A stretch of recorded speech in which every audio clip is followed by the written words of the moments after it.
Selamat bertemu kembali anak-anakku di tahun 2020-2021. Anak-anak patut bersyukur karena anak-anakku telah naik kelas 8.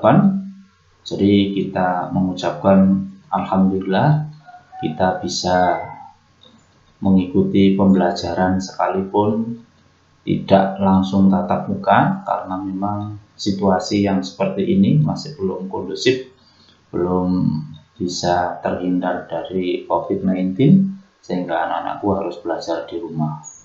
Namun demikian anak-anak tetap harus semangat, harus aktif dalam mengikuti pembelajaran yang disampaikan oleh Bapak Ibu Guru.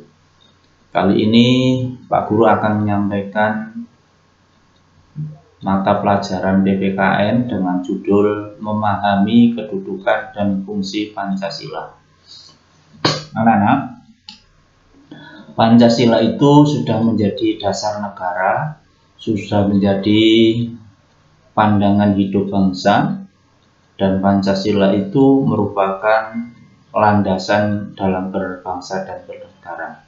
Karena itu Pancasila yang akhir-akhir ini sedang dirongrong mau diganti dengan ideologi lain, maka seluruh elemen bangsa termasuk pendiri, termasuk tokoh masyarakat, termasuk tokoh agama, termasuk organisasi baik Muhammadiyah maupun NU itu bersepakat untuk memperjuangkan supaya Pancasila tidak diganti dengan ideologi lain. Karena kalau Pancasila diperas menjadi Trisila, menjadi Ekasila, itu sudah menyimpang dari aturan dan itu adalah visi dan misi komunis.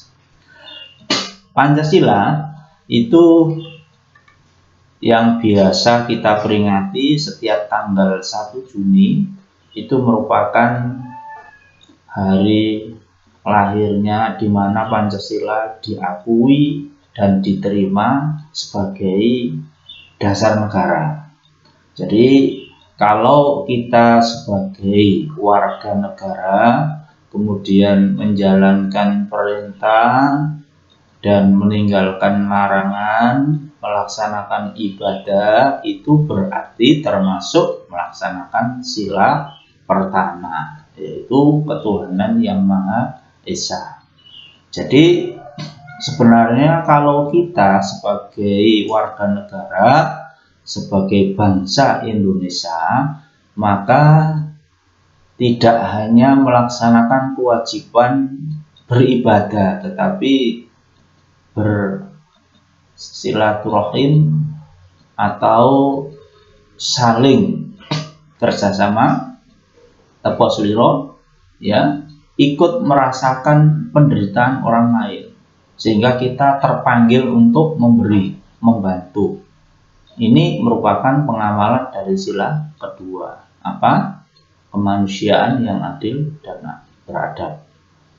Kalau kita sudah mempunyai rasa kemanusiaan, punya rasa ikut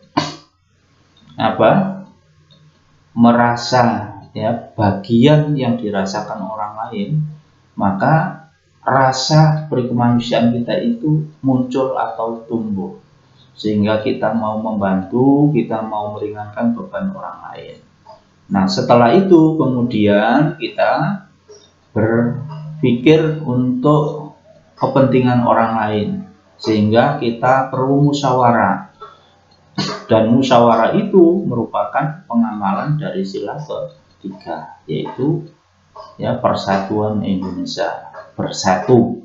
Seperti dalam peribahasa, bersatu kita teguh, ya, bersatu kita teguh, bercerai kita runtuh. Nah, kalau dipelesetkan, bersatu kita teguh, bercerai kawin lagi. Nah, tapi yang dimaksud di situ adalah anak-anak bersatu, tidak ada orang lain, tapi di mana kita berada adalah merupakan satu bagian.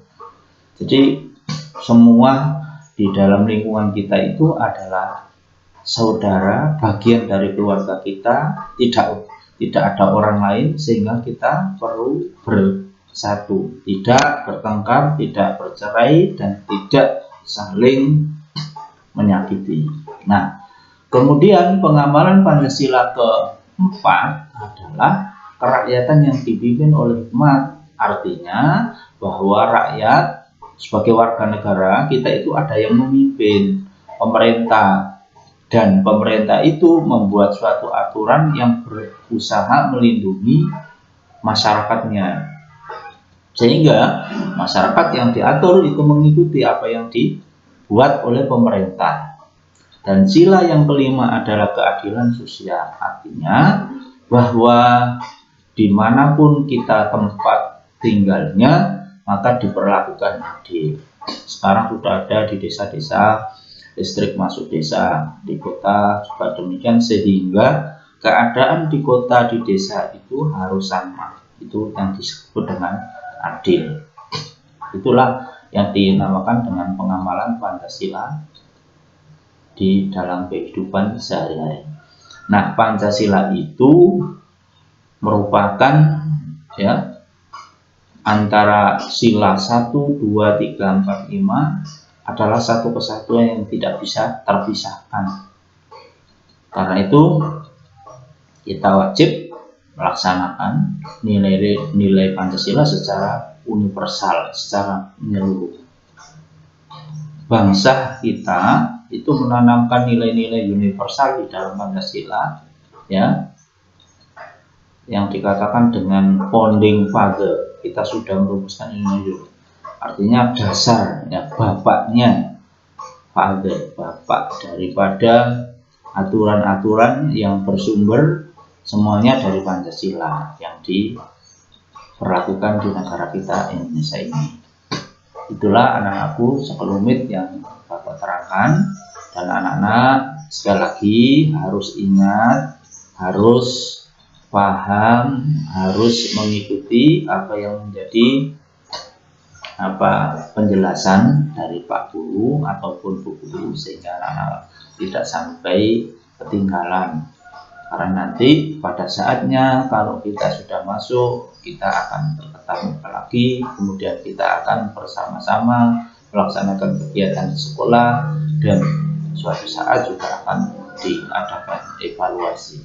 Evaluasi itu penilaian di mana anak-anak sudah mengikuti pembelajaran baik secara online maupun secara tatap muka nanti. Nah, saya kira itu anak-anakku. Selamat berjumpa kembali di waktu lain, di hari yang lain, dan mudah-mudahan virus COVID-19 ini segera musnah dari bumi kita, sehingga anak-anak bisa sekolah, bisa bergembira, bisa datang, dan bisa melaksanakan kegiatan yang ada di sekolah. Sekira itu, sekian. Bila taufiq wal hidayah. Assalamualaikum warahmatullahi wabarakatuh.